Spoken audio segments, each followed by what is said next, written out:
আজ আমি বলবো কিভাবে আপনার মস্তিষ্ককে শক্তিশালী করবেন। এই কাজগুলো করলে আশা করি আপনার ব্রেইনের ক্ষমতা দ্বিগুণ হয়ে যাবে। তো বেশি কথা না বলে চলুন শুরু করা যাক। পয়েন্ট নাম্বার 1, প্রতিদিন 7 থেকে 9 ঘন্টা গভীর ঘুমান। ঘুমের সময় মস্তিষ্ক নিজেকে মেরামত করে, নতুন তথ্য সংরক্ষণ করে এবং স্মৃতিশক্তি বাড়ায়। কম ঘুম মানেই মনোযোগ ও সিদ্ধান্ত নেওয়ার ক্ষমতা কমে যাওয়া। পয়েন্ট নাম্বার 2, প্রতিদিন অন্তত 30 মিনিট ব্যায়াম করুন। হাঁটা, দৌড়ানো বা হালকা ব্যায়াম মস্তিষ্কে রক্ত প্রবাহ বাড়ায়। এতে স্মৃতিশক্তি, মনোযোগ এবং শেখার ক্ষমতা উন্নত হয়। পয়েন্ট নাম্বার 3, মস্তিষ্কের জন্য উপকারী খাবার খান। মাছ, ডিম, বাদাম, সবুজ শাকসবজি, ফল এবং পর্যাপ্ত পানি মস্তিষ্ককে সুস্থ রাখে। অতিরিক্ত জাঙ্ক ফুড কম খাওয়াই ভালো। পয়েন্ট নাম্বার 4, প্রতিদিন নতুন কিছু শিখুন।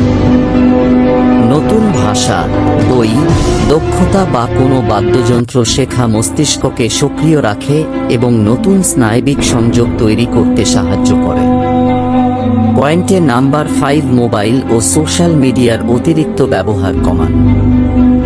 ঘন্টার পর ঘন্টা স্ক্রল করলে মনোযোগ কমে যায়। নির্দিষ্ট সময়ে সোশ্যাল মিডিয়া ব্যবহার করার অভ্যাস করুন। পয়েন্ট নাম্বার 6, ধ্যান বা মেডিটেশন করুন। প্রতিদিন 10 থেকে 15 মিনিট মেডিটেশন করলে মানসিক চাপ কমে, মনোযোগ বাড়ে এবং চিন্তা শক্তি আরও পরিষ্কার হয়। পয়েন্ট নাম্বার 7, ধাঁধা ও ব্রেইন গেম খেলুন। দাবা, সুডোকু, পাজল বা গণিতের ধাঁধা মস্তিষ্ককে চ্যালেঞ্জ দেয় এবং সমস্যা সমাধানের দক্ষতা বাড়ায়। পয়েন্ট নাম্বার 8, ভালো মানুষের সঙ্গে সময় কাটান। সুস্থ সামাজিক সম্পর্ক মানসিক স্বাস্থ্যের জন্য গুরুত্বপূর্ণ।